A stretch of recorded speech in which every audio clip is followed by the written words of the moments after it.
breakthrough in countering male infertility. CBS 4 health specialist Dr. Sean Kniff is here with the story for us. Doctor. Thanks, Elliot. Infertility is often considered a female problem, but in 40% of the cases, the problem has to do primarily with the man.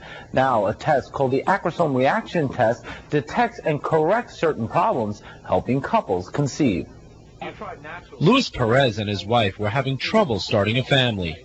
We had tried for about 5 years. Like many men, his desire to become a dad ran deep. Personally, I want to be a good father like my father was with me. But he couldn't conceive, and the problem had little to do with his wife. Lewis's sperm count was high enough, and his sperm appeared to be healthy enough. However, his sperm was not able to penetrate the egg effectively. It's a common problem that can now be detected and corrected with the acrosome reaction test.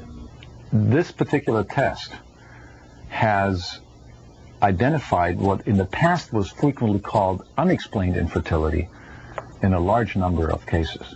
Fertility specialist Dr. Jürgen Iserman says first the sperm are tested to see if they have enough enzyme to enter the egg.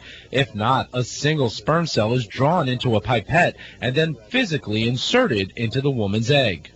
And this way afford the fertilization process without the sperm actually actively having to get in itself. Dr. Ken Gelman, also a fertility specialist, says men need to be aware they can have a fertility problem and they can also get help. When we look at male infertility now, we have to also just be aware that males can now be helped more substantially than they could in the past. The process worked for Greg and Julia Isaacs. They're expecting their first child soon. My wife became pregnant and Expecting a boy. she's expecting a baby boy. It was our one and only chance. So it was this time and that's it. So I'm really happy. Well, good for them. This procedure is usually reserved for couples who have failed everything else. It results in a successful pregnancy and birth about 30 to 45% of the time, and that's a pretty big deal. Dr. Sean Kniff, CBS 4 News. Now here's Joy Purdy with a look at what's